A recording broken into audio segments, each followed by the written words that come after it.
pada tajuk nombor 2. Menyalahi janji. Nombor 2, tajuk nombor 2 maksiat menjaga lidah. Yang kedua, amma ba'du faqala mu'allif al-imam Qutbul Ulum Abu Hamid Al-Ghazali radhiyallahu anhu ardahu wa nafa'ana bihi wa bi'ulumihi wa bi'ulumina wa bi'ulumi sa'iri salihin fid darin amin. Berkata tuan mengarang kitab Bidayatul Hidayah Al-Imam Abu Hamid Al-Ghazali yang diterjemahkan oleh Syekh Fahmi Zamzam almarhum Al-Maliki. Semoga Allah meridai beliau, meridai kita, ibu bapa kita, guru-guru kita, zuriat kita, dan memberi manfaat, memberi berkat kepada kita dengan ilmu-ilmu beliau di dunia dan di akhirat. Amin ya rabbal alamin. Sehinggalah kata-kata beliau yang kedua, menyalahi janji. Maka jangan sekali-sekali engkau berjanji kemudian engkau menyalahinya, iaitu mengingkarinya. Bahkan sebaiknya biarlah engkau banyak berbuat baik walaupun tanpa berjanji. Elakkan beri janji kalau tak boleh ditepati. Walaupun kita jujurlah, perbincangan ulama kata ada dua pendapat bab menepati janji. Yang muktamad, ada yang kata wajib, ada yang kata sunat. Betul, ada khilaf bab ni, memang ada khilaf. Beri janji ke orang, ada pendapat kata wajib ditepati, ada pendapat kata sunat ditepati. Tapi yang terbaik kita ambil yang wajib lah. Itu paling selamat. Tak tahu siapa betul kan, di akhirat betul. Paling selamat. Bila ada khilaf begini, ambil yang paling hati-hati, iaitu pegang benda janji, pegang pendapat yang kata wajib. Tunaikan janji itu wajib. Kalau dah janji, pegang. Al-wa'du dainun, dalam hadis sebut janji ialah hutang. Al-wa'du dainun, janji adalah hutang. Mana kalau kita dah janji dengan orang, kita berhutang dengan orang. Kalau kita tak tunai, kita berhutang. Dan hutang tu akan ditagih, dituntut. Na'udzubillah. Nabi SAW sangat pegang dengan janji ini, ikuti kepada moyang beliau Nabi Isa alaihissalam. Nabi Ismail alaihissalam, Allah sebut dalam Quran, wadhkur fil kitab Ismail innahu kana shadiqal wa'di. Ceritakan kepada umatmu, sebut-sebutlah dalam Quran ini cerita tentang Nabi Ismail. Innahu kana shadiqal wa'd. Nabi Ismail itu orangnya kalau berjanji sungguh-sungguh, bukan main-main, tak main-main. Maka Rasulan Nabi, dia itu seorang Rasul dan Nabi. Maka diriwayatkan pernah berjanji, Nabi Ismail pernah janji dengan satu orang untuk jumpa satu tempat. Nabi Ismail datang tempat tu, orang tu terlupa datang, 3 hari tak datang. Nabi Ismail tak gerak, tunggu situ, berkampung situ. Lepas 3 hari baru tu teringat dia datang. Nabi Ismail masih ada. Tegur oleh Nabi Ismail, kau dah janji kan, kalau kau tak tepati Nabi Ismail, Masya Allah, kau dah janji nak jumpa kat situ tak gerak, selagi tak jumpa dia tunggu. Allah, itu diwarisi kepada Rasulullah sallallahu alaihi wasallam. Tu moyang Nabi kita sallallahu alaihi wasallam. Maka Nabi pegang sungguh pada janji. Dan Nabi yang ancam tanda-tanda munafik itu 3. Ayatul munafik salas, kan? Tanda-tanda orang munafik tu 3. Nanti ada kat bawah tersebut. Kalau bercakap bohong, kalau janji mesti nak ingkar, suka beri janji-janji palsu. Itu ciri-ciri orang munafik. Kalau dia beri amanah, dia khianat, pecah amanah. Na'udzubillah. Jangan sampai janji itu kau ingkari. Jadi jika kau terpaksa juga mengikat janji, maka kau mesti berhati-hati. Sebut insya-Allah, kan? Tapi itulah insya-Allah tu bukan main-main. Jangan sampai janji itu kau ingkari kecuali bila kau lemah daripadanya, dengan sebab ada halangan yang tidak dapat dielakkan. Kerana mungkir janji itu adalah sebahagian tanda orang-orang munafik, yang orang yang rendah akhlaknya. Rasulullah SAW pernah bersabda, salasun man kunna fihi fahuwa munafiqun wa in sama wa in salla wa man idza haddatsa kadzab wa idza wa'ada akhlaf wa idza tumina khan. Artinya 3 perkara apabila ada pada seseorang maka ia adalah orang yang munafik. Maksudnya apa? Munafik amal, bukan munafik akidah. Kalau munafik akidah apa? Neraka tu. Maksudnya apa? Tanda-tanda munafik. Perbuatannya seperti orang munafik tapi dia bukan munafik. Kalau munafik sebenar dia kafir. Hakikat orang munafik zaman Nabi tu dia kafir. Cuma dia itulah tak nak bayar zakat, tak nak bayar cukai, tak nak kena bunuh kan. Dia berlakon jadi orang Islam. Orang semayang dia semayang, orang syahadat dia syahadat, dia sebab tak, kalau dia kafir dia kena bayar cukai. Ufti apa bukan? Kharaj apa, jizyah apa semua kan. Kalau nak duduk dalam jajahan Islam dia kena bayar cukai. Satu kepala berapa dinar setahun kan. Dia tak nak bayar cukai, dia bawa Islam. Orang semayang dia semayang, tapi dalam hati tunggu masa je bila cek peluang. Dalam hati menyembunyikan kekafiran. Orang munafik ini, ya Allah kutuk, ni bahaya ni. Kita tak tahu ni musuh dalam selimut kan. Sebab surah Al-Kafirun pendek je. Qul ya ayyuhal kafirun la a'budu ma ta'budun, dalam berapa ayat je. Pendek je, 3 berapa baris 2 baris, 3 baris. Tapi surah Munafiqun berapa? 1 muka setengah. Surah Kafirun, surah orang kafir, pendek je. Kalau apa pendek-pendek pun kadang tak jumpa ujung juga kita baca kan. Wala ana abidu ma abattum wala antum abiduna ma abud wala ana abidu ma abattum. Itu baru tak betul-betul boleh satu hari tak jumpa jalan keluar tu. Walau bagaimana dia pendek. Seorang nak cerita tak bahaya now. Allah nak begitu, orang kafir tak bahaya sangat. Kita tahu dia kafir. Sah-sah musuh kita tahu. Orang munafik ni, talam 2 muka, jangan main. Talam zul wajhain, istilah Nabi sallallahu alaihi wasallam. Talam 2 muka. Apa Allah sebut? La ilaha ula wa la ilaha ula. Nak kata sokong orang kafir tak nampak sokong. Tak nak kata sokong kita, asal ajak pergi perang macam-macam alasan. Asal ada perangnya, puak-puak ni nak berbaris dulu. Hantar MC, tu kan, nak minta MC. Bila ada perang macam perang Tabuk kan, bersusul puak-puak ni. Nabi balik je, Nabi minta laporan siapa yang tak ikut. Puak-puak ni lah yang berderit macam-macam alasan, bohong. Mak saya sakit lah, ni lah, tu lah, ni lah. Nabi tahu. Allah dah bagi tahu turun surah Bara'ah atau turun surat Taubah itu. Allah dah bongkar semua kedok topeng orang-orang munafik. Dan ada Allah bagi senarai dia. Nabi sebut satu-satu. Senarai itu diberi kepada sahabat yang nama Sayyidina Huzaifah ibn Yaman. Ini senarai. Nabi tahu siapa munafik siapa tidak. Ada senarai dia dibagi kepada sahibus sir, penyimpan rahsia Rasulullah sallallahu alaihi wasallam. Maka ini kafir, musuh dalam selimut. Tapi Nabi tak nak bunuh. Orang kafir patut kena bunuh lah. Bahkan menjadi ancaman pun Nabi tak nak bunuh. Bila tanya kenapa tak bunuh dia orang ni, dah tahu. Orang kata kalau dah ada rekod kan, SB macam SB dah ada rekod, tangkap je lah kan.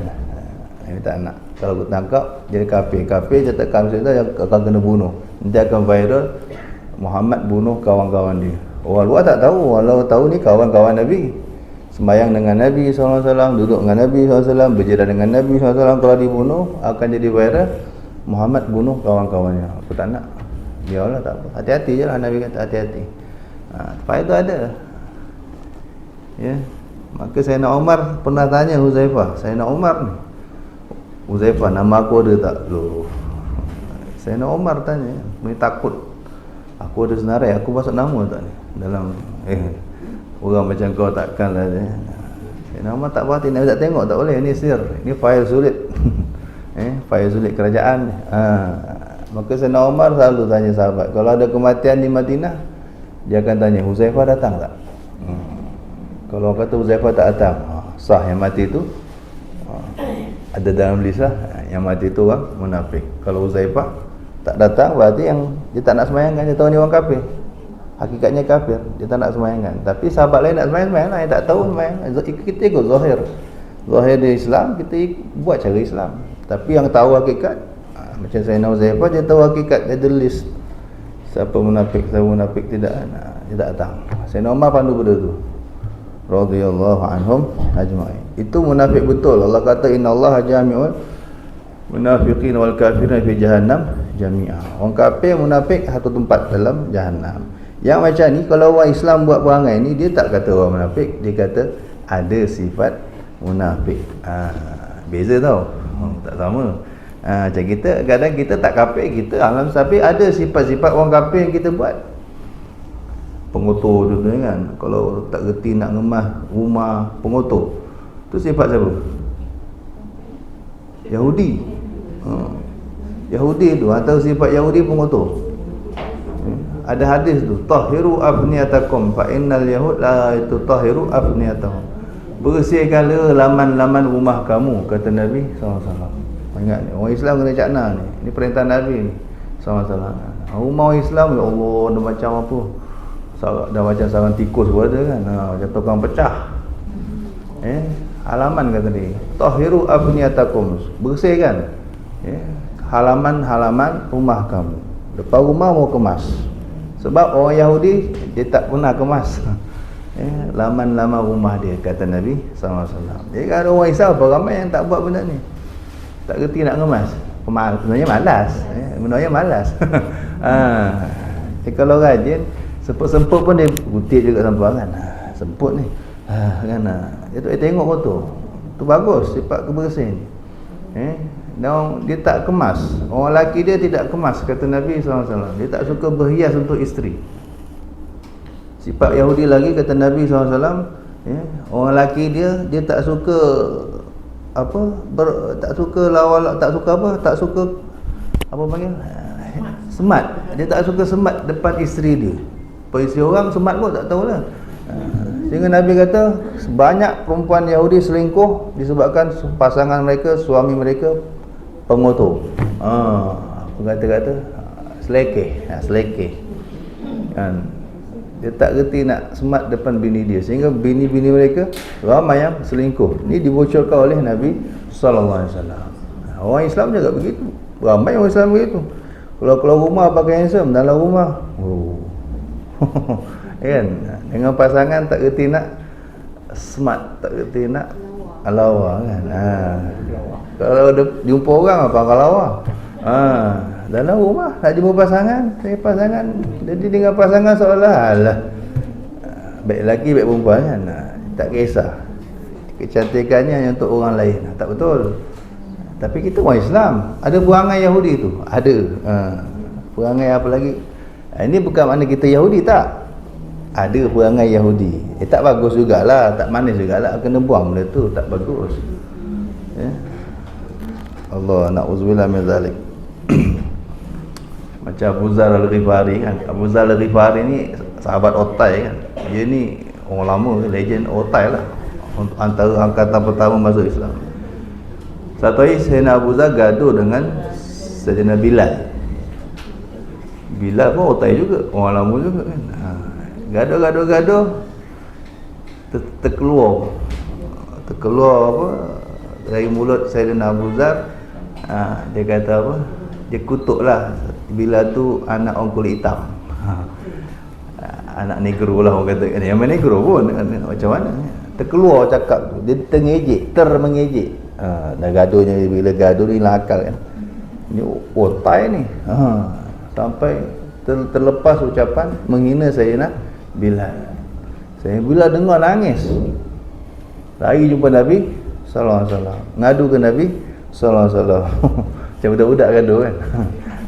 Sahabat tu gitu dengan Nabi mesra. Allah, Nabi panggil Abu Zar, biasanya betul apa Bilal cakap? Betul Rasulullah. Nabi marah Abu Zar kan. Apa Nabi kata? Fika innaka mru'un fika jahiliyah. Kau ni orang yang masih ada perangai jahiliyah. Padahal ni otai masuk Islam ni, orang lama masuk Islam tu, angkatan pertama masuk Islam. Nabi kata kau ni orang yang masih ada dalam dirimu penyakit atau perangai zaman jahiliyah, suka ngejek orang kan. Nangis Abu Dzar, ditegur Nabi sallallahu alaihi wasallam. Terus jumpa Sayyidina Bilal minta maaf. Sayyidina Bilal maafkan, tapi Sayyidina Abu Dzar tak puas hati. Dia baring keluar pintu masjid, dia baring atas tanah mengiring. Dia kata, aku tak akan bangun kalau engkau tak pijak muka aku. Minta maaf, cara dia minta maaf dengan Sayyidina Bilal. Kalau engkau tak pijak muka aku dengan selipar engkau, aku tak akan bangun. Aku pijak muka aku semua.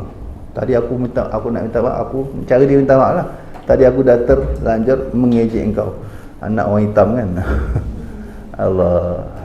Dia baring atas tanah kan. Kau pijak aku sekarang dengan selipar kau, pijak muka aku. Nangis Sayyidina Bilal tengok gitu. Dipeluk Abu Dzar, dia angkat, dah lah, aku maafkan kau, aku maaf. Duduk nangis. Allah. Jadi kadang orang Islam pun ada perangai-perangai, orang kata apa, perangai sakai tu ada lagi kan. Perangai kan ada besar-besar pun, pada gaduh pun macam budak-budak pun ada juga, biasalah. Tapi ini bahaya ni, penyakit tu masalah, hati-hati tu. Ini lidah ni dia tak betul lah kan. Sedap-sedap nak cakap, tu antara kita kena jaga. Nabi kata ni, kalau ada sifat ni dikhawatiri, kita akan dikumpul, kita meniru kan, dipanggil meniru. Takut jadi sebab poin Allah nak masukkan ke dalam neraka, sebab ada poin, di akhirat tu kita tak tahu. Kadang simple point je Allah masukkan satu orang dalam syurga, simple point je Allah masukkan orang dalam neraka. Nabi ingatkan tu, dakhalati mar'atun nara fi hiratin. Ada wanita ahli ibadat, puasa, semayang malam, masuk neraka kata Nabi SAW. Hanya kes apa? Kes apa? Kurung kucing. Kes simple je, bukan kata berzina ke apa. Kes kurung kucing.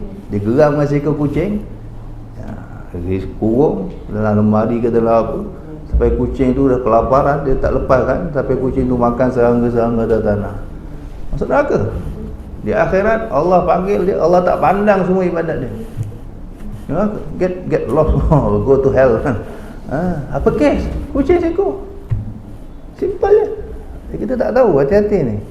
Dan sebaliknya, dakhalatin ra'atun al-jannata, ada pelacur masuk, ada pelacur masuk syurga. Simple case je, simple amalan je. Apa poin? Fi kalbin, pada seekor, sebab beri minum seekor anjing. Dia beri minum anjing je pun, Allah tak pandang dosa dia.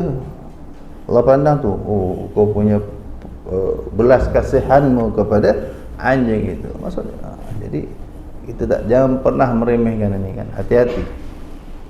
Allah. Ini tiga perkara ni kena jaga-jaga. Takut jadi poin je. Ada poin tak Allah umban ke neraka. Yang keempat, mengumpat orang. Tu bab janji. Jadi kalau tak boleh tunai janji, minta maaf dengan orang tu, sebab kita berhutang dengan dia, tak boleh bayar, minta maaf, minta halal tu saja. Kalau tak boleh nak tunaikan, jangan berani-berani berjanji. Cakap, ni saya tak janji, saya tak janji, cakap terang-terang. Jangan senang-senang mengubar janji. Yang ketiga, antara lidah punya dosa yang kita perlu jaga ialah mengumpat orang. Allah. Dosa mengumpat orang adalah lebih berat daripada 30 kali berzina, seperti yang disebutkan di dalam hadis. Allah. Zina tu dah berat dah, tuan-tuan bayang. Zina pun dah cukup berat, apalagi mengumpat. Dan yang dimasukkan dengan ribah atau mengumpat itu ialah bahawa, ini takrif mengumpat, engkau mengatakan apa saja perkara yang sabit, yang betul-betul ada dengan seseorang, yang benda tu ada pada dia, kita cakap dan orang tu tak suka. Jikalau ia dengar perkataan tersebut, tentu ia akan marah, dia tak suka. Kalau dia suka, tak ada ngumpat. Dan di belakang dia, kalau di depan kita panggil sab, mencaci. Maka engkau dikira seorang yang mengumpat lagi zalim, walaupun apa yang kau sebutkan itu benar-benar berlaku pada diri orang yang berkenaan. Dan jauhilah daripada cara umpatan atau perli ulama su', iaitu umpatan yang tidak menggunakan bahasa yang jelas tetapi mempunyai makna yang sangat tajam. Ada juga begitu umpat yang berkias dipanggil. Contohnya, apabila engkau ditanya tentang hal seseorang, maka engkau menjawab dengan perkataan, mudah-mudahan Allah membaikkan halnya. Oh, saya doa, konon doa, tapi doakan supaya orang tu jadi orang baik. Maknanya apa? Maknanya apa? Jadi orang jahat. Ngumpat juga tu. Ngumpat juga. Tapi tak direct. Kan? Bila tanya dia tu macam mana dia tu? Dia tu orangnya macam mana? Allah, moga-moga Allah bagi dia hidayah. Moga-moga Allah bagi dia hidayah dapat jaga semayang. Maknanya apa? Dia tu orang ni kita doa macam benda buat benda baik tapi sebenarnya mengumpat dah tu. Orang faham, orang tahu, oh maknanya dia ni jahat, dia begitu. Sama je kita dia. Contohnya bila kau datang soalan, kau menjawab dengan perkataan mudah-mudahan Allah membaikkan halnya. Sebenarnya saya sangat berduka cita mendengar apa yang telah dilakukannya. Saya selalu doa kepada Allah. Ni sama cerita dia, mengumpat juga ni. Saya selalu doa kepada Allah, mudah-mudahan Allah memperbaiki keadaan kita dan keadaannya. Jadi orang dengar, jadi macam apa? Penasaran. Jahat betul ke dia ni kan? Larinya dia pun selongkar, dia pun tanya. Tak tanya dia, tanya orang lain. Sama cerita dah tuan. Elakkan juga. Namanya mengumpat secara berkias. Mengumpat dengan kiasan. Sebenarnya perkataan yang seperti ini telah menghimpunkan dua kesalahan.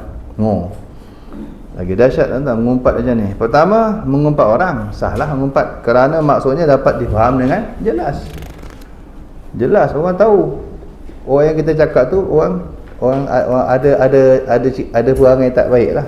Kedua, membersihkan dan memuji diri sendiri dengan menyalahkan orang lain. Nampak sangat. Itu yang dilarang keras. Seandainya niatmu ikhlas di dalam doamu itu, maka sebaiknya engkau mendoakannya dengan cara bersendirian. Betul, tengok orang buat masalah, buat maksiat, kita sunat doakan, tapi bukan depan orang lain. Doakan sendiri-sendiri. Zahrul ghaib, itu yang terbaik. Dan seandainya engkau susah hati dengan sebab perbuatannya, maka tandanya engkau tidak suka membuka keaibannya di hadapan orang lain. Tapi ketika engkau menzahirkan kesusahanmu dengan keaibannya, maka sama artinya dengan engkau menzahirkan keaibannya. Duk merungut depan orang, keburukan satu orang, itu sama saja mengumpat dia. Sebenarnya firman Allah Subhanahu wa taala di bawah ini sudah cukup bagimu supaya engkau meninggalkan segala bentuk umpatan. Apa firman Allah Subhanahu wa taala? Wala yaghtab ba'dukum ba'dha ayuhibbu ahadukum an ya'kula lahma akhihi maitan fakarihtumu. Janganlah sebagian kamu mengumpat sebagian yang lain. La yaghtab ba'dukum ba'dha. Apakah seorang kamu suka memakan daging saudaranya yang sudah menjadi bangkai, maka sudah tentu kamu merasa jijik daripadanya. Itu hakikat mengumpat. Siapa mengumpat, dia hakikatnya memakan daging saudaranya sendiri. Kalau Allah zahirkan, memang dalam perut tu penuh daging orang. Seperti yang kita cerita di zaman Nabi sallallahu alaihi wasallam, dua wanita yang mengumpat di bulan puasa, sakit perut sampai nak mati, disuruh muntah, berketul-ketul daging keluar dari mulut mereka. Sebab apa? Mengumpat. Nabi sallallahu alaihi wasallam ingatkan yang lain. Ini puasa tapi mulut mengumpat orang. Dizahirkan. Allah SWT telah menyerupakan kau dengan pemakan bangkai. Punya buruk yang mengumpat macam makan bangkai. Kalau makan bangkai kita tak nak, tapi mengumpat kita suka. Maka hindarilah penyakit ribah ini, dan jikalau kau mau berfikir, tentu kau tidak akan mengumpat orang lain. Cuba kau lihat pada dirimu sendiri. Bukankah dirimu sendiri juga pernah membuat maksiat secara sendiri-sendiri dan juga dengan cara terang-terangan? Maka apabila engkau telah mengetahui bahawa dirimu sendiri banyak mempunyai kelemahan sehingga engkau melakukan suatu maksiat, maka ketahuilah begitu pula halnya saudaramu. Ia juga mempunyai kelemahan sehingga ia melakukan maksiat, maka uzurnya sama dengan uzurmu, alasannya sama dengan alasanmu. Tetapi kenapa engkau suka menyebut-nyebut kelemahannya? Tentu ia tidak suka seperti halnya engkau tidak suka disebutkan kelemahanmu. Ini kena banyak fikir. Itu sebab paling senang, paling selamat, jangan kurangkan campur orang. Ngumpat ni tak mungkin kalau kita duduk seorang kan. Sebab dalam tasawuf ada istilah uzlah, kan? Dalam tarekat ada istilah uzlah. Untuk sampai naik pangkat ada untuk kata apa, upgrade kita punya kerohanian, pangkat kita katalah. Kita ni mesti, kalau dunia ni orang berebut nak naik pangkat kan. Kalau bab dunia berebut orang nak naik pangkat. Kerja tak apa sangat pun. Tapi dia punya lobby nak naik pangkat, macam dia kerja kuat kan. Tapi itulah bab kerohanian orang tak fikir pun. Sebab dalam tasawuf mereka lebih tekankan ni, urusan kenaikan pangkat di sisi Allah. Jadi tak mungkin kita akan naik pangkat kalau kita masih lagi memperbanyakkan kemarin tu apa?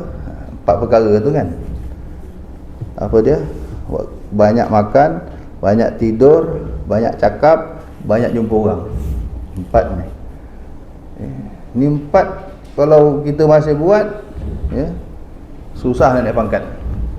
Kita terdedah kepada dosa macam ni lah. Banyak apa tadi? Pertama, banyak makan, banyak tidur, banyak cakap, banyak jumpa orang, banyak bergaul dengan orang. Ni kena kurangkan. Bukan tak boleh, kurangkan. Seperlunya saja. Makan, bila banyak makan je, kata Sayyidina Ali, bila aku kenyangnya mesti aku akan maksiat. Itu yang halal. Ni kenyang dari yang halal. Bayangkan kalau kenyang dari yang haram. Aku kalau kenyang ni, kata Sayyidina Ali, bayangkan kita siapa? Aku kalau kenyangnya pasti aku maksiat. Paling tidak pun ada keinginan membuat-buat untuk maksiat. Itu sebab mereka sahabat-sahabat ni, daripada nabinya sampai sahabatnya, memang anti kenyang. Tak suka jumpa kenyang. Wali-wali ni dia tak suka makan. Dia makan, tapi dia tak jumpa kenyang lah. Nabi kata bab makan ni, ini ceritalah teori tu, teori. Tapi kalau moga Allah bagi kekuatan, kita boleh amal. Kita doa, kita kena cakap juga. Kalau tak, dia terkubur je dalam kitab kan. Kena bongkar. Siapa yang Allah pilih ada kekuatan nak amal, bagus. Hasbuk nu adam luqaimatun yuqimna sulbahu. Bab makan ni sebenarnya untuk sihat rohani jasmani, bahkan untuk sihat rohani jasmani. Cukup beberapa suapan kecil yang mampu tegakkan tulang belakangnya. Maknanya bolehlah berdiri sembahyang, bolehlah pergi kerja, bolehlah tak ada melepek gitu kan.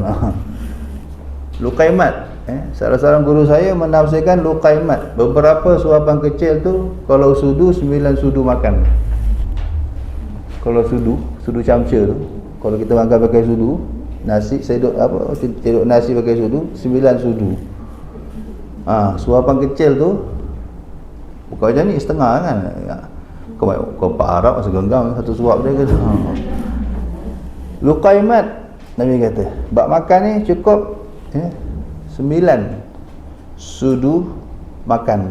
Kalau nasi 9 sudu makan. Itu sekali makan cukup dah, insya-Allah. Tak melepek, boleh buat kerja. Apa yang diperlukan tubuh cukup. Nah, kenyang tidak lah kot. Mungkin tak kenyang, 9 sudu mana kenyang. Aduh, macam 9 suap kecil kan. Nasi lemak atau bungkus tu berapa? Ada 9 sudu, ada kot ya. Adalah, cukup lah. Dah, betul, jangan jumpa kenyang. Sebab Nabi SAW tak pernah kenyang.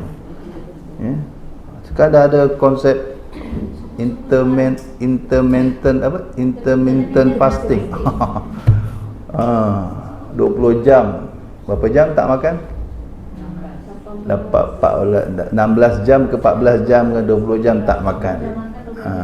Jadi sekali justru kita banyak lapar. Saintis kaji, baru nak gaji. Nabi lama dah cakap. Nabi itu bukan kata 12 jam, Bukan kata 20 jam, sentiasa jam, semua jam tak pernah jumpa, semua jam lapar. Nabi tak pernah kenyang 2 hari berturut-turut. Dalam kata sahabat tak pernah Nabi tu jumpa kenyang 2 hari berturut-turut. Kita hari-hari kenyang. Nabi tu tak pernah ada 2 hari kenyang, tak ada. Kalau kenyang pun satu hari tu je lah, satu hari tu je lah. Sudah lapar. Jarang jumpa kenyang. Allah, tu badan Nabi cantik kan. Dikatakan intermittent intermittent fasting itu 20 jam kalau kita tak makan, dia jadi bakal lemak-lemak semua. Boleh badan cantik tapi orang Melayu hitam kan. Kita dah biasa makan 6 kali, tiba-tiba nak makan 1 hari sekali kan. Tapi dah orang ini kajian barat, saintis punya kajian, masya-Allah. Nabi lama dah cakap, kurangkan makan. Bila kurang makan, rohani sihat, jasmani sihat. Rohani kita sihat. Jadi bila aku kenyang, aku pasti buat maksiat, paling tidak berkeinginan maksiat. Itu bahaya kenyang. Itu dari yang halal. Kemudian kurangkan tidur. Banyak tidur kita dah bahas dalam kitab ni dulu. Berapa banyak kita buang masa dalam tidur. Kalau umur kita 60 tahun, kita tidur 8 jam, 20 tahun tak ada apa. 20 tahun tu habis dalam tidur saja. Itu kalau tidur 8 jam. Itu kalau tidur kita 8 jam. Kebanyakan kita lebih. Malam 8 jam, lepas subuh tidur lagi, kan pukul 2 kan tidur lagi. Tengah hari tidur, lepas asar pun tidur kadang-kadang. Dalam kelas pun tidur. Kita ni bila Allah nak hisap, ya Allah, tidur saja dah habis. 1/3 mungkin setengah umur kita habis dalam tidur saja. Rugi, kata Imam Ghazali, wallah rugi, sangat-sangat rugi. Betul Allah kata wal asri innal insana lafi khusrin. Memang rugi manusia. Buang masa dalam tidur saja. Sebab mereka wali-wali ni tak tidur, kurang tidur. Tidurnya je sekejap. Kanu qalilan minal laili ma yahja'un. Allah kata, orang takwa tu waktu malam sedikit sangat mereka tidur. Wabil asharihum yastaghfirun. Sebelum subuh dah bangun nangis-nangis minta ampun. Ada yang 50 tahun tak pernah baring pun. Tuan-tuan dengar macam tak percaya, tapi itu yang direkodkan. Ramai ulama dulu buat. Mereka punya anti tidur ni sampai tak berani baring ni. Kalau nak tidur pun bersandar. Berpuluh tahun sampai mati mereka mengamalkan tidur sandar. Kalau nak tidur pun sandar, kat diam kat tingkat tembok kan. Berpuluh tahun, 50 tahun, 40 tahun. Mereka mujahadah dia panggil, lawan nafsu tu. Padahal tidur bukan dosa. Tapi itulah orang dulu punya nak lawan nafsu tu sampai begitu. Dan mereka telah berjaya. Allah. Kurangkan tidur, kemudian kurangkan cakap. Bila tak tidur mesti bercakap. Dia tak tidur je makan, tak makan dia bercakap. Kan? Orang kita gitu. Kalau dia tak tidur, dia mesti makan. Ngunyah je. Kalau tak ngunyah kan, mesti buat. Cakap. Cakap pula, man kasurat kalamuhu kasurat dhunubuhu. Siapa banyak cakapnya, banyaklah dosanya. Jadi bila banyak bercakap, memang banyak nak kena hisap. Setiap perkataan akan disoal oleh Allah Subhanahu wa taala.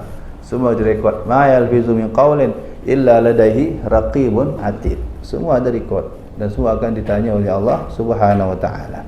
Bahkan kita duduk berdua bercakap, duduk berdua je berbual, ada soalan nanti. Setiap kali kita duduk, kullu majlisin, kata sahabat Sayyidina Abu Hurairah radhiyallahu anhu, kullu majlisin su'ila anhu yaumil qiyamah, yus'alu anhu yaumil qiyamah.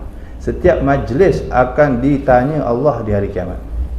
Apa makna majlis? Yang namanya majlis kurang-kurang berapa orang? 2. Kita jumpa kat tengah jalan, jumpa seorang je, berbual. Itu majlis tu. Mungkin majlis ilmu, mungkin majlis gosip kan, mungkin majlis mengumpat, mungkin majlis apa lagi, macam-macam lah.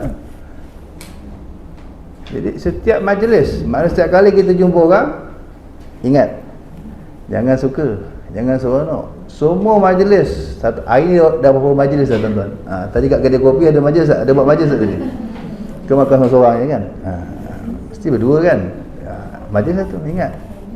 Nanti Allah tanya, apa kau cakap? Kau ngumpat ke? Kalau Alhamdulillah kalau cerita baik kan? Tapi biasa kalau jumpa orang tu, kalau tak ngumpat tak sah kan? Mesti ada terselit-selit sikit tu. Itu yang menangis Sayyidina Abu Hurairah, takut. Apalagi majlis besar macam ni kan? Dua orang saja sudah akan ditanya Allah. Ya Allah, siapkan jawapan saja. Nah, yang ketiga, yang keempat, kurangkan jumpa orang. Kalau jumpa orang tu memang dia risiko pasti akan mengumpat, cerita tentang orang. Kadang-kadang kita tak ada kekuatan nak menegur kan. Akhirnya kita jadi lemah. Makanya mereka pilih uzlah atau khalwah. Ramai guru-guru tarekat mengajarkan anak murid sekali-sekala uzlah lah.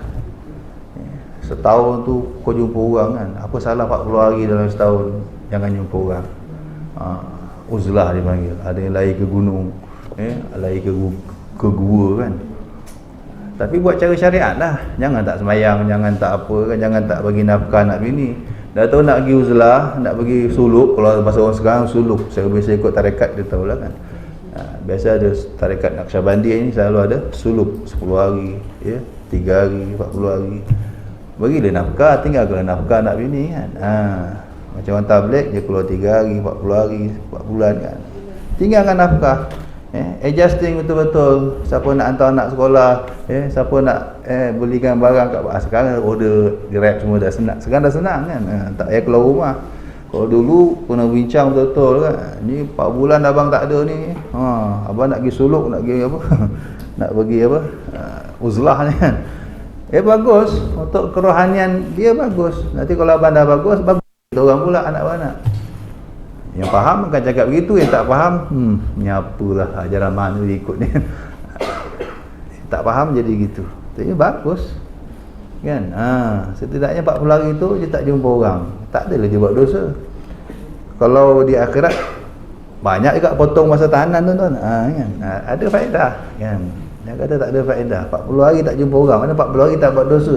Setidaknya banyak potong masa tahanan kita kan. Kalau kita masuk penjara dah potong 40 hari gitu. Sebab 40 hari kita tak buat dosa. Itu kelebihan orang mati muda dan sebagainya kan. Allah ambil cepat supaya dosa dia tak banyak dia buat. Orang mati muda kata Allah sayang, Allah sayang. Memang Allah sayang. Sebab kalau dia tak mati, dia banyak buat dosa. Jadi 20 dah mati, 15 dah mati, supaya dia tak banyak buat dosa. So potong masa tahanan. Dia duduk neraka tak lama lah. Betul-betul memang tu Allah sayang. Jadi sebaiknya begitu. Qillatul ta'am,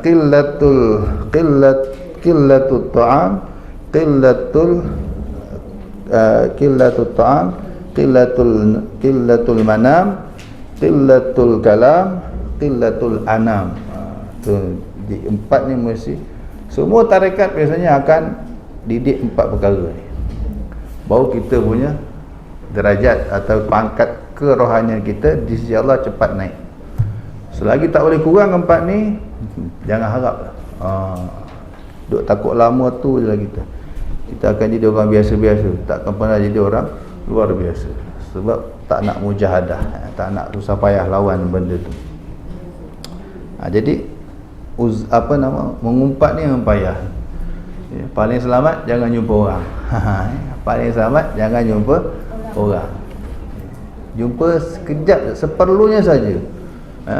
Nak beli barang ke apa kan dah, lepas tu cepat-cepat buat kerja kita. Sebab kita ada dalam tarekat juga, dia bekalkan setiap penganutnya atau pengikutnya wazifah dipanggil. Apa wazifah tu? Tugasan harian, wirid harian. Kau kena baca Allah macam Naqsyabandi tu berapa ribu? Saya ingat saya 5,000 kan. First kena habis 5,000. Kemudian dah biasa tambah 10,000 sampai 70,000. Nah tuan-tuan, kalau dah satu hari nak kena habis 70,000, Allah. Ada masa ke nak ngumpat orang? Sebab itu rahsia dia. Orang tak faham kutuk apa benda ni Nabi tak ajar. Memang Nabi takkan semua benda Nabi nak ajar sampai segitu-gitu kan. Ini kita ada akal fikir ni. Tapi dah ajar sebenarnya, cuma secara general kan. Nafsuka illam tashghalhu yashghalka. Nafsumu kalau kau tak sibukkan dia, dia akan sibukkan kau. Itu sebab syekh-syekh tarekat ni cerdik kan. Macam mana nak bagi murid ni hari ni tak mengumpat orang. Dia wajibkan siap baiat lagi. Tahu baiat, angkat sumpah. Ada perjanjian angkat sumpah tu. Siap pegang Quran apa semua setengah-setengahnya lah. Ada yang pakai sumpah, wallahi saya berjanji akan baiat lah. Jadi bila masuk tarekat ada baiat. Tujuan baiat tu apa? Supaya kita serius. Tu je. Dan baiat sunnah. Nabi juga membaiat sahabat atas benda-benda yang mereka memang patut buat pun. Bukan kata benda tu sunat Nabi baiat jadi wajib, tak. Benda yang dah memang tak baiat pun kena buat, atau tak baiat pun kena tinggal, Nabi tetap baiat. Jangan berzina. Nabi baiat sahabat. Ya ayuhan nabi idza ja'akal mu'minati yubay'naka alla yushrikna billahi syai'an wa la yasriqna wa la yaznina wa la yaqtulna auladahunna wa la ya'tina ibu. Baca surah apa tu, al-mumtahinah kan, ayat terakhir, halaman terakhir surah Mumtahinah. Nabi baiat sahabat-sahabat perempuan supaya tidak berzina. Nabi baiat tu. Cuma baiat dengan perempuan Nabi tak pegang tangan lah. Kalau dengan sahabat laki-laki Nabi baiat pegang tangan. Macam kita akad nikah tu. Janji macam janji lah. Wallahi saya tidak akan berzina, wallahi saya tidak akan mencuri, wallahi saya tidak akan bunuh anak-anak perempuan. Kami tidak akan berbohong dan sebagainya. Itu semua kalau tak baiat pun dia orang kena buat tak? Kena. Tapi Nabi masih baiat. Kenapa? Serius, supaya mereka lebih serius. Jadi dalam tarekat juga begitu, ada baiat. Bukan benda pelik, tak. Biasa je. Jadi sok guru tu nak murid tu betul-betul buat serius, jangan sambil lewa di baiatnya. Dia ambil perjanjian.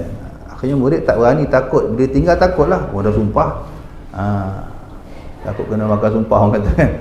Buatlah. Akhirnya dia selamat. Orang nak jumpa pun, aku dah kerja lah.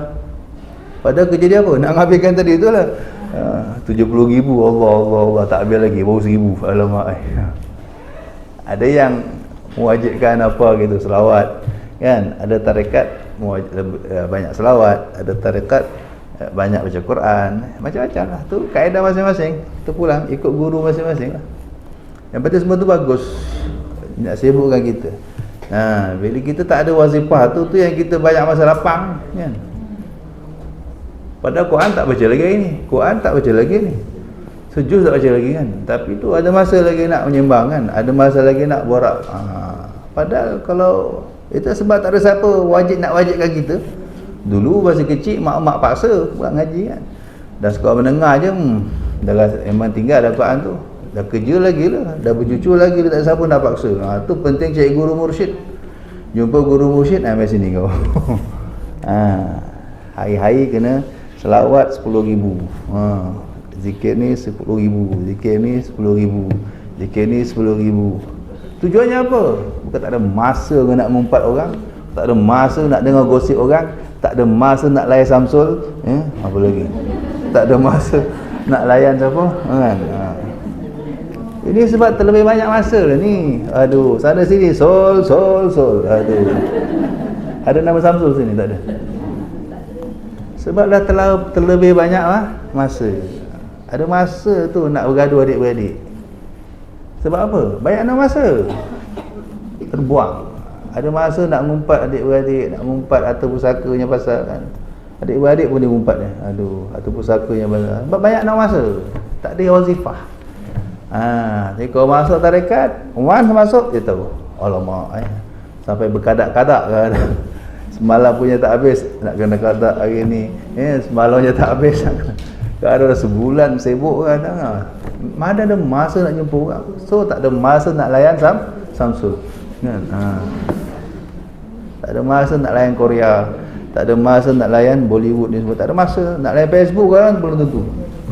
Tak ada masa sekarang nak buka Facebook ni. Kalau betul-betul nak ngabihkan wazifah ni, tugasan dari guru ni kan.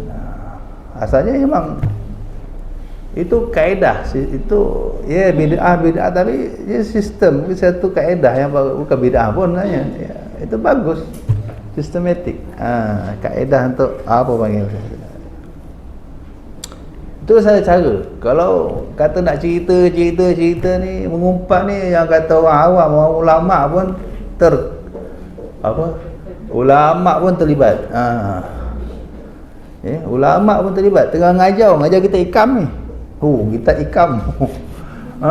Ngumpat ustaz tu, ngumpat ni, ngumpat tu. Ada kan tak ada? Ngajar kita ikam. Mulut ngumpat orang tu, ngumpat orang ni. Bahaya tuan-tuan. Apatah lagi orang awam lebih-lebih tak selamat. Tu macam mana cara dia? Kalau kata Imam Sya'rani, benda-benda ni semua tak mungkin kita boleh tinggal kalau tak ada guru. Mesti cari satu guru mursyid yang akan bimbing kita. Cara dia tadi dah macam cara guru mursyid nak selamatkan anak murid.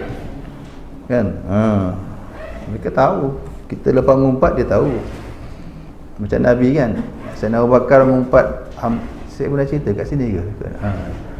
Sayyidina Abu Bakar dengan Sayyidina Umar mengumpat siapa? Hamba yang tertidur kan. Orang suruh masak air, masak makanan, dia tidur je kerja je ni. Itu orang tu tengah tidur, dia mengumpat kan.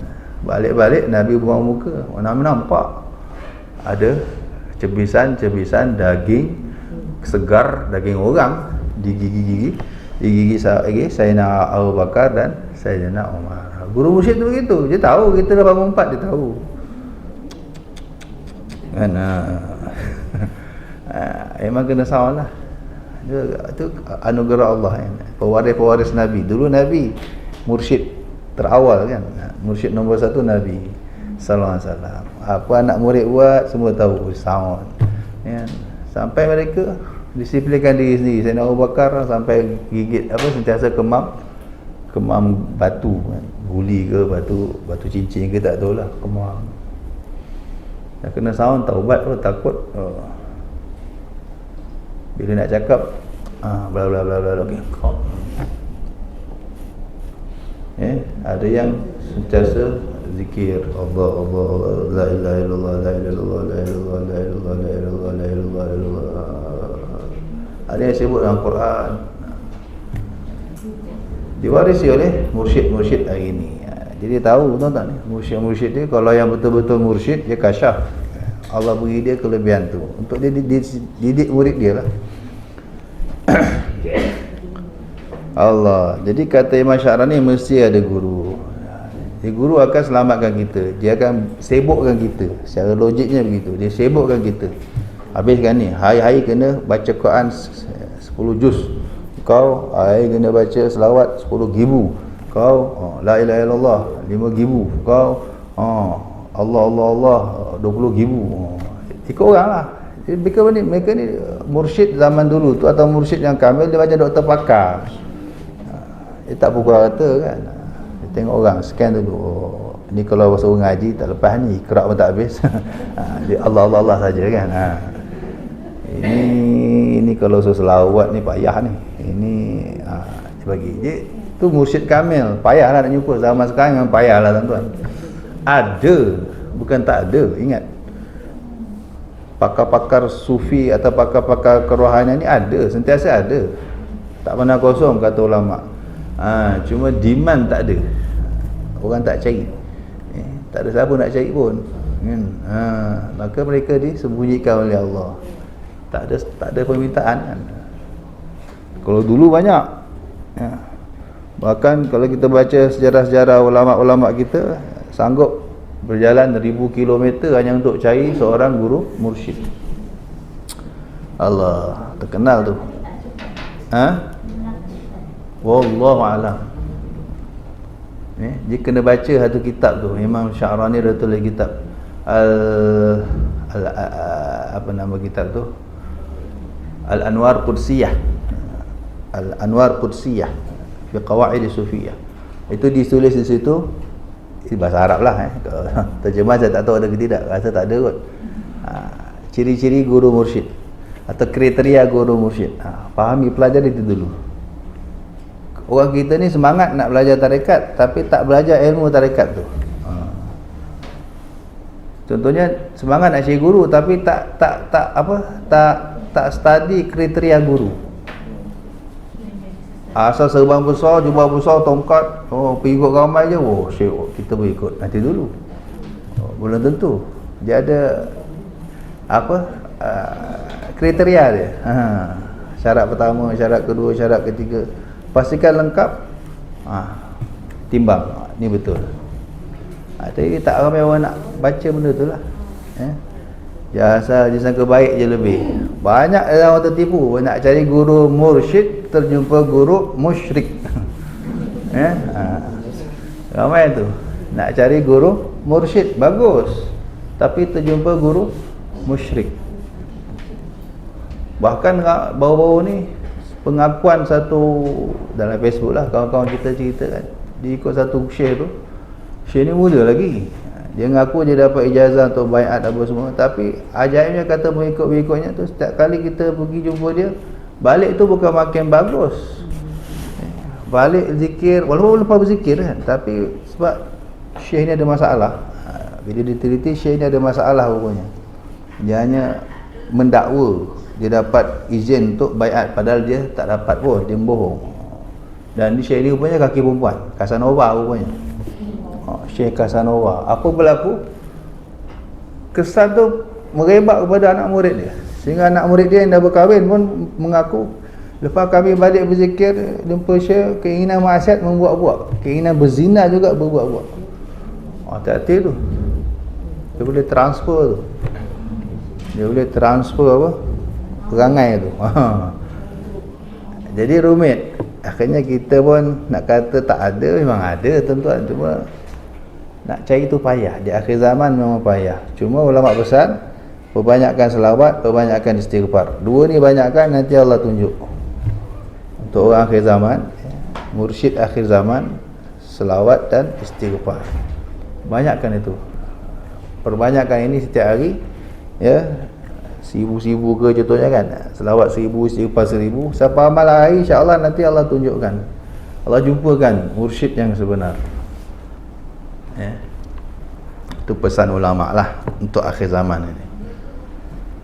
Ya Allah. Dan kena banyak doa juga, minta Allah jumpakan. Mintalah, demand tu penting. Kalau ramai orang minta, Allah keluarkan. Ni tidak kita seorang je minta, juta orang tak minta kan, payah sikit lah. Kalau ramai yang minta, makna demand banyak, macam produk kan. Kalau ramai minta, kilangnya banyak lah. Banyaklah produknya keluar. Ramai, demand banyak, permintaan tinggi kan.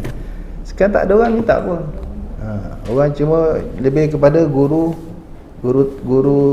taklim. Syekh ni guru kan ada 4 atau 5 sebenarnya. Ada syekhul taklim, ada syekhul tarbiyah, ada syekhul nazar, ada syekhul fatah, ada lagi syekhul darak, tapi jarang. Kalau kata ulama, guru tu sebenarnya ada 5 atau 4 lah biasa, 4. Pertama syekhul ta'lim, guru untuk mengajar, mengajar kitab. Orang yang faham, orang ingat ni saja guru yang ajar kitab je.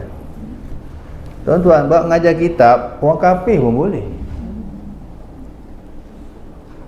Ini bidayatul hidayah. Yahudi, orang kafir boleh ajar. Kitab Imam Ghazali ni di barat, di Eropah, dikaji, dibaca di gereja-gereja tu. Kitab-kitab Imam Ghazali, antaranya kitab yang terkenal Al-Munqidh min Ad-Dhalal, Ihya dan sebagainya, itu dikaji di barat.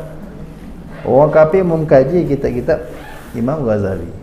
Kalau mungkin mereka kaji, bukan 1-2, kita ni tak habis-habis lagi. Satu tak habis kaji lagi. Kita bukan kaji pun, baca je. Dia orang kaji. Kalau cerita alim siapa? Alim dia orang. Kalau suruh ngajar, boleh ngajar. Dia boleh cerita, kata Imam Ghazali dalam ini, kata Imam Ghazali dalam, dia buat kajian ni. Kalau mengajar, syekhul taklim, guru mengajar, siapa pun boleh ngajar. Orang kafir boleh ngajar, wali boleh ngajar, wali pun boleh ngajar. Betul. Orang jahat boleh ngajar, orang baik boleh, sekadar membimbing baca kitab kan. Ni maksudnya ni, ni maksudnya ni. Tapi ni pun ya, hati-hati juga. Kita suruh hati-hati, tengok siapa guru kita kan. Ini baru Syekhul Ta'lim. Itu pun dipesan carilah yang sebaik mungkin, sesoleh mungkin, sewarak mungkin. Baca kitab Ta'limut Ta'lim, tuan-tuan tahu. Ada fasal khas dalam Ta'limut Ta'lim tu kan. Dah belajar Ta'limut Ta'lim? Dah khatam? Tak khatam lagi. Buat apa dah? Tak ingat. Buat apa Ta'limut Ta'lim dah? Dah jauh ke? Dah jauh ke belum? Ke baru awal-awal lagi? Jauh dah. Oi, buat apa? Tentang apa? Tak tahu. Ta'lim. Apa tu? Pelita penuntut. Ta'lim Ta'lim. Buat apa dah? Itu ada fasal, saya ingat saya fasal kelima betul lah. Fasal kelima atau fasal ketiga. Fasal khas ditulis. Faslun fi ikhtiyaril ilmi wal ustazi kan. Fasal khas pada menyatakan cara nak pilih guru, tentang memilih ilmu, bidang ilmu dan guru. Bukan sembarangan nak pilih guru. Itu baru Syekhul Ta'lim Itu cerita guru kitab ni. Disuruh kita mesyuarat. Kan ada cerita satu orang nak pergi ke Bukhara, nak ke Samarkand, nak mengaji, dijumpa ulama, minta nasihat.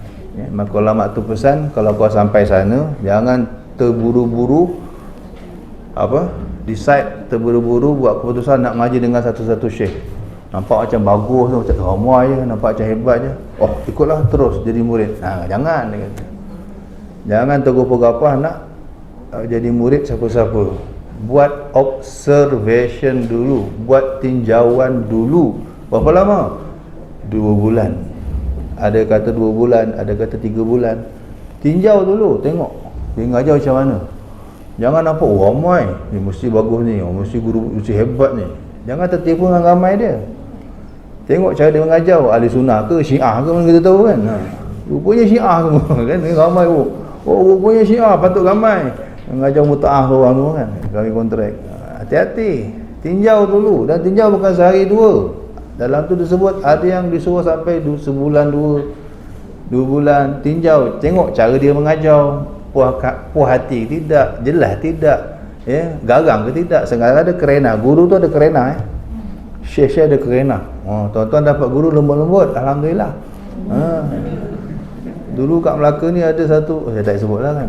Itu kalau mengajar tak tidur tuan-tuan. Itu ayat kepala bapak tu berapa kali keluar dalam kelas tu, biasa tu. Nak tak macam tu?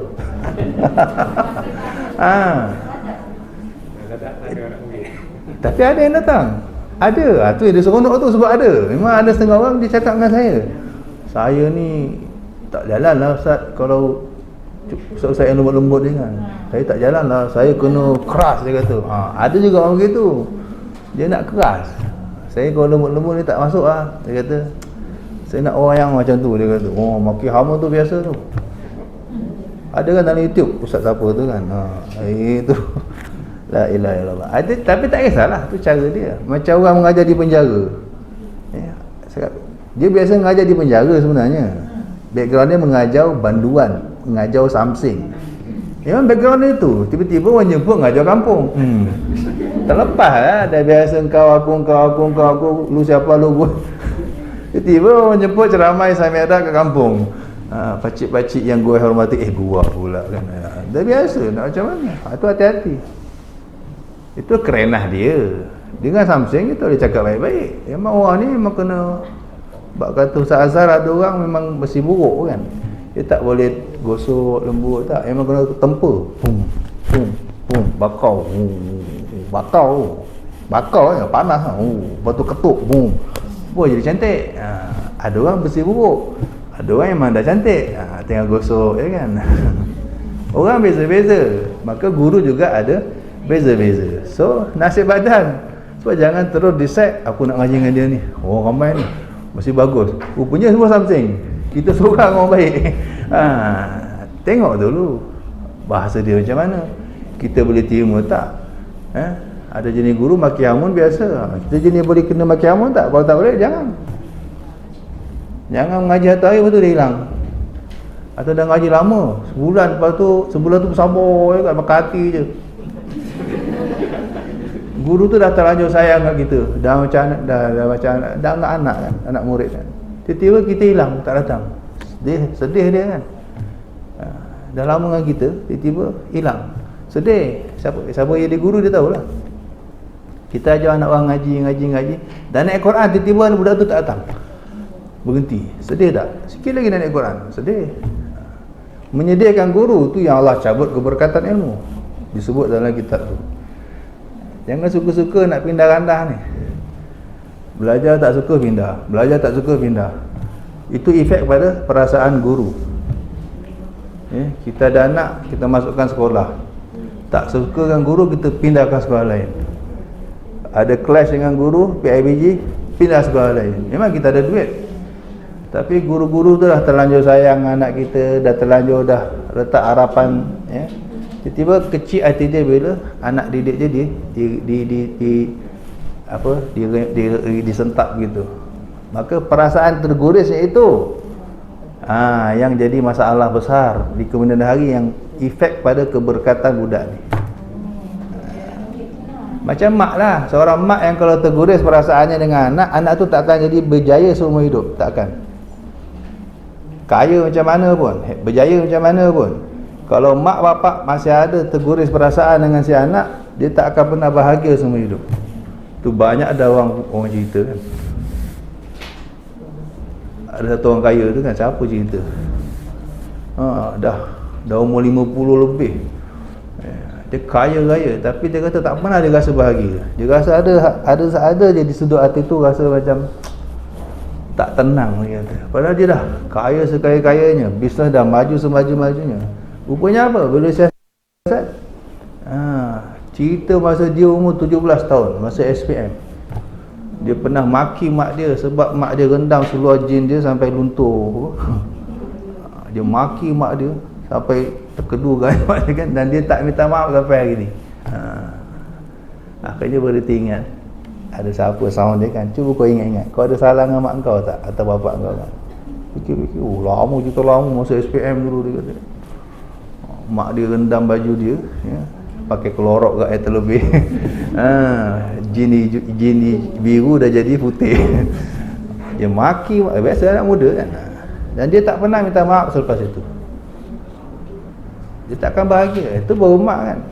Guru juga mak bapak kita. Yang perlu kita jaga perasaannya walau sekecil-kecilnya. Jangan sekali-kali guris perasaan mak bapak kita. Siapa mak bapak dia terguris, maka dia tak akan bahagialah. Allah cabut keberkatan hidup dia. Redha mak bapak tu penting. Dan guru juga mak bapak kita. Kata Sayyidina Ali kan, al-aba salasah. Ibu bapak kamu tu 3. Ibu bapa yang melahirkan kamu, dalam taklim-taklim ada kan. Yang kedua, ibu bapa yang mengawinkan kamu anaknya, iaitu mertua kita. Yang ketiga, ibu bapa yang mengajarkan kamu agama kamu. Gurulah. Fahuwa aulahum, fahuwa afdaluhum. Ini yang paling mulia daripada ketiga-tiganya. Maknanya ini yang kita kena paling jaga perasaan ni. Sebab penting baca kitab taklim-taklim tu. Dah khatam, baca lagi, biar kita ingat. Beringat. Itu baru syekhul ta'lim. Baru nak cari guru kitab. Kena hati-hati, tinjau, fikir. Rasa dah 2-3 bulan puas hati, insyaAllah aku boleh duduk dengan dia ni. Alah, setakat maki-maki sayang macam tu, alah, mak aku lagi garang kan, kata. Ada orang gitu. Boleh insyaAllah. Itu akan jadi buat cerita macam-macam ulama. Antara kita kisah Abu Hanifah, Imam Abu Hanifah. Orang tanya beliau, orang interview Imam Abu Hanifah, macam mana tuan jadi ulama besar ni? Hebat.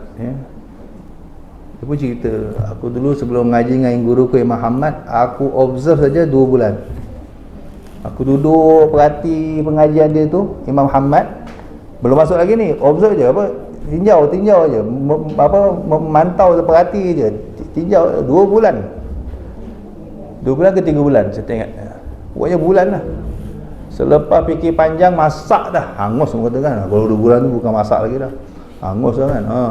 Akhirnya aku buat keputusan, aku nak belajar dengan Syekh Ahmad. Maka sampai habis, kerana aku dah masak buat keputusan, aku belajar sampai tamat. Maka jadilah aku hari ni. Dia bila fikir tak masak, belajar, lepas tu nak lari. Belajar, lepas tu nak berhenti. Nak jadi apa? Takkan jadi apa-apa. Pimai-pimai, tak tentu juga. Dia belajar ni biar sampai habis. Jangan sampai berburu ke padang datar, dapat rusa berbelang kaki. Berguru ke palang ajar, bagai bunga kembang tak jadi. Dia mesti belajar sampai habis. Tapi nak bagaimana sampai habis kalau kita tak sesuai dengan guru kita? Dia salah sendiri. Awal-awal tak cek dia tu macam mana perangai dia. Dah masuk, dah 2-3 bulan baru tahu tok guru kaki hamun dia kan. Main kau bapak kau. Ada tuan. Hati-hati. Ataupun dapat guru yang macam tu lah, kuat beletik, tu kerenah. Itu bagian masing-masing. Ada sudut baik, ada sudut tak baik bagi setengah orang. Itu timbang. Yang kedua, Syekhut Tarbiyah. Syekh Tarbiyah. Apa Syekh Tarbiyah ni? Dia lebih kepada mendidik kerohanian. Dia bukan sekadar ngajar. Dia pastikan budak tu kerohaniannya meningkat juga. Bukan kitab je bertambah, amal juga bertambah. Panggil murabbi. Dia ajar bab sembahyang duha dan dia pastikan murid dia sembahyang duha. Dia ajar bab siwak, dia pastikan di kocek murid semua ada siwak. Dia mendidik, bukan mengajar. Praktikkan.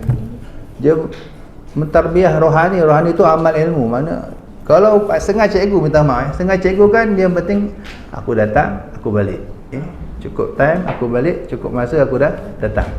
Murid nak jadi ke, murid nak baik ke, bukan kerja aku. Tu kerja guru kaunseling. Tak macam cikgu-cikgu dulu. Cikgu saya dulu, masya-Allah, Allah yarhamhum semua. Walaupun dia mengajar matematik, walaupun dia mengajar sains, walaupun ada yang mengajar BM, mengajar BI, mesti ada slot nasihat. Cerita, nasihat, akhlak, walaupun dia cikgu mat atau dia mengajar matematik, tapi ada dalam 1 jam tu ada mesti slot untuk nasihat murid. Tak ada kena dengan matematik pun. Tapi semua tu dia ada jiwa nak anak bangsa tu jadi bukan hanya pandai mat tapi juga akhlak tinggi. Saya dapat guru macam tu, alhamdulillah, hampir semua. Ada tak zaman sekarang? Tak jumpa. Payah. Dia gajar mat je lah. Yang penting aku nak semua lulus mat ni. Tak lulus kan guru usah panggil kan. Kau nak baik ke? Kau nak duduk atas meja ke? Kau nak berdiri atas kursi ke? Peduli apa ni? Saya jumpa tu masa nak ambil report anak saya. Dah jam 6. Cikgu kat depan ni. Anak murid. Biasalah tuan-tuan biasa pergi sekolah tak? Biasa ambil report anak tak? Cucu ke? Apa jadi dalam kelas? Saya kata innalillah, tak jumpa zaman kita dulu. Cikgu kat depan, budak atas meja ni buat majlis, buat konsep pun ada. Boleh duduk atas meja, bayangkan kursi ada. Yang besar-besar ni macam Samsung dah duduk atas meja ni. Keliling lelaki perempuan semua ada. Aduh. Cikgu kat depan ni. Mana pergi adab? Tak ada siapa nak tarbiyah tu, nak didik tu, kerohanian, adab macam tu lah. Paling tinggi adab lah, senang. Paling mudah tu adab. Maknanya dia bukan sekadar mengajar, dia mendidik. Itu yang kedua. Yang kedua ni mungkin ada pada satu orang. Dua-dua ni mungkin ada pada satu orang. Dia mengajar juga, dia mentarbiah juga. Ataupun berasing. Ada guru dia ngajar je. Kau nak pandai ke? Kau nak beradab ke? Kau nak beramal ke? Itu bukan aku punya kerja. Kerja aku ngajar saja. Ada yang mendidik. Dia nak tengok budak tu akhlaknya meningkat. Yang ketiga Syekh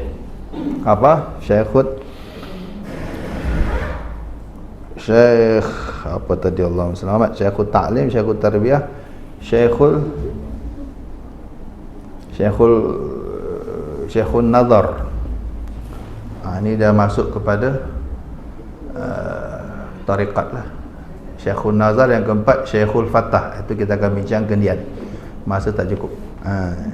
Ada satu lagi Syekhul Darak, tapi itu dah lebih kepada tarikat, lebih kepada tarikat. Dua ni dalam kehidupan harian kita, Syekhul Ta'lim, Syekhul Tarbiyah. 3 lagi ni lebih pada dalam tarekat. Wallahu alam. Sampai situ dulu. Tentu itu betul.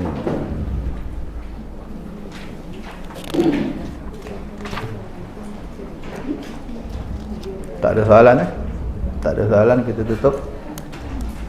Tak ada soalan? Sila.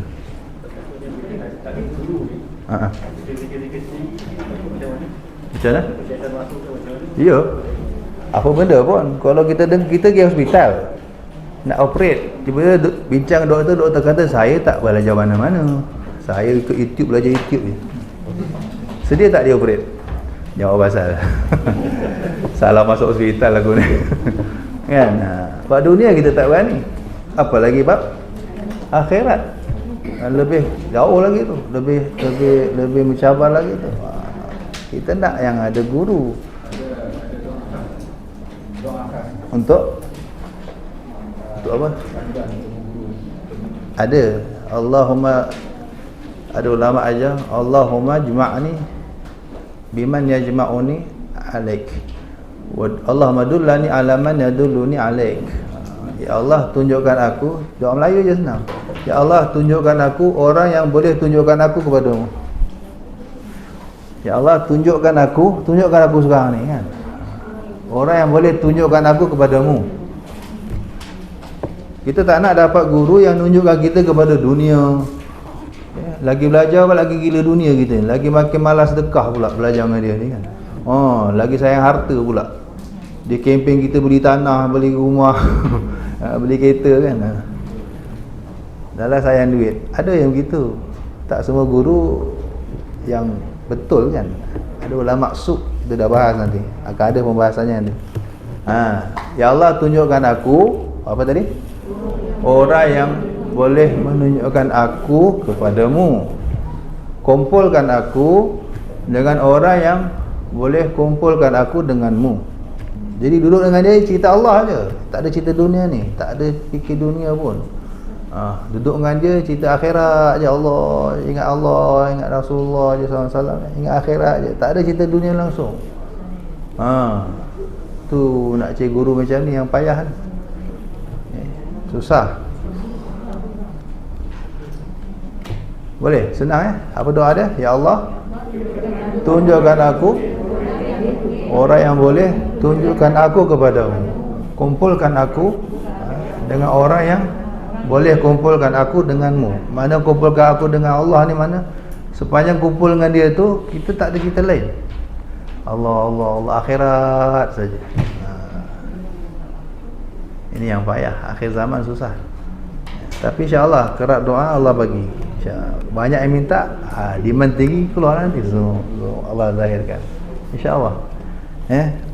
Wallahu a'lam bissawab. Rabbana fa'alna bima 'allamtana rabbi 'allimna alladhi yanfa'una rabbi faqihna wa faqih ahlana wa qarabatin lana fi dinina ma'a al-qutri wa sawadaka bi sirril Fatihah.